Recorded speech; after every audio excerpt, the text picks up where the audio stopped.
Hello. By now you've heard the news that the state of Texas has been sued yet again by the federal government, the Justice Department.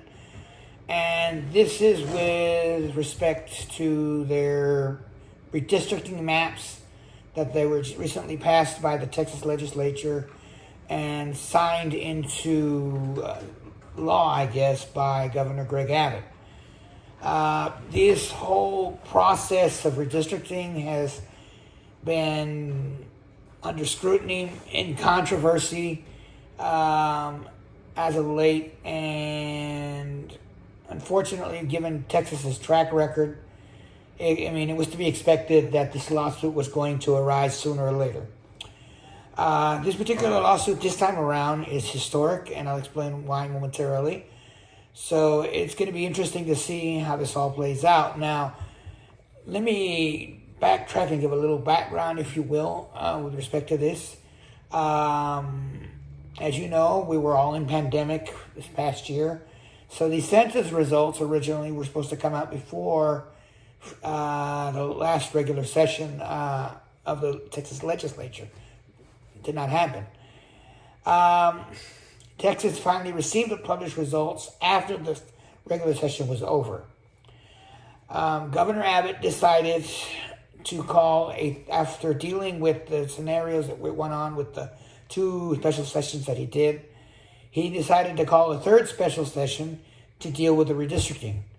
Now, that decision ended up with a lot of controversy because, according to the Texas Constitution, there's no specific standard or any specific in writing that says it can be done on a special session. The only reference about redistricting in the Constitution is that it has to occur the first regular session after the census results are published. So in theory, that would have put the redistricting to occur in 2023 in the 88th Texas legislature. Governor Abbott did not want to wait, so he jumped the gun and called a special session. There was a lawsuit that originated out of that by two representatives saying, okay, you can't do this, Governor Abbott, because it's not written in the Constitution. That lawsuit is still running through the courts together with two others that were consolidated into, so that is not going to, we haven't seen any result of that yet. And now, after that, there I think were maybe one or two more lawsuits that came out after that. So there's a total, I think, of 5 lawsuits. This one just came out today. But what makes this lawsuit unique is that, and let me backtrack again just a tad to say that Texas has a track record when it comes to redistricting, and their maps have always come under scrutiny. At one time, they were required to get pre-clearance from the federal government. But the Supreme Court this past year, I think it was, said, okay, pre-clearance is no longer necessary for these states that were subject to it. So that occurring, Texas legislature said, okay, we're going to do this. We're going to go get all this done. And the governor signed off on it. And now that they've been signed into law, the federal government has reviewed them and said, okay, wait a minute, this is discriminatory. And they outlined in their lawsuit, because I read it, not in detail, but I read most of it.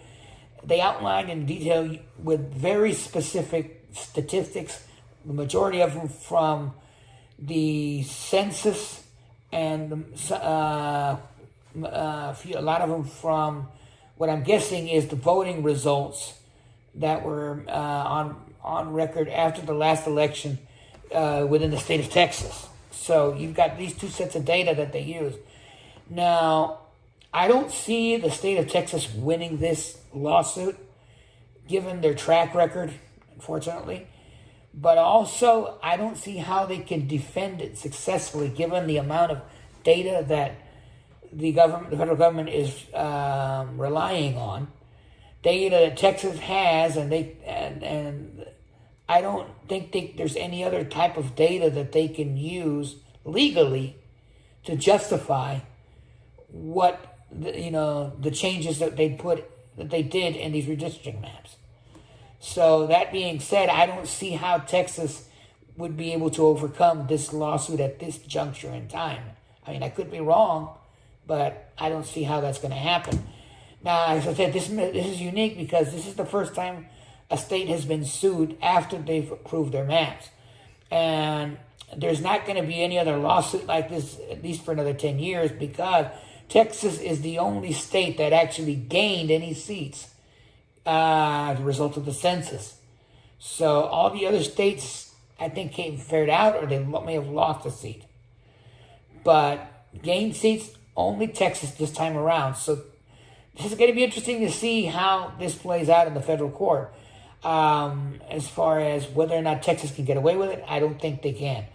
So we have to play the waiting game and let this process roll out, and see what the courts say, and go from there. Obviously, this is going to probably end up like the other lawsuits where Texas may lose it in the U.S. District Court, win on appeal, and then lose it in the Supreme Court. It's going to probably go to the U.S. Supreme Court. So we just have to wait and see what happens. In the meantime, whether or not Texas will be allowed to use these maps, in the meantime, it's going to rest on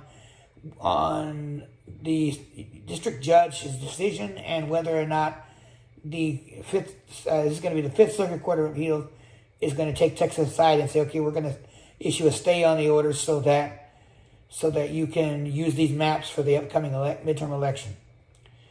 Well, we'll have to wait and see what happens. You never know. All right, thank you.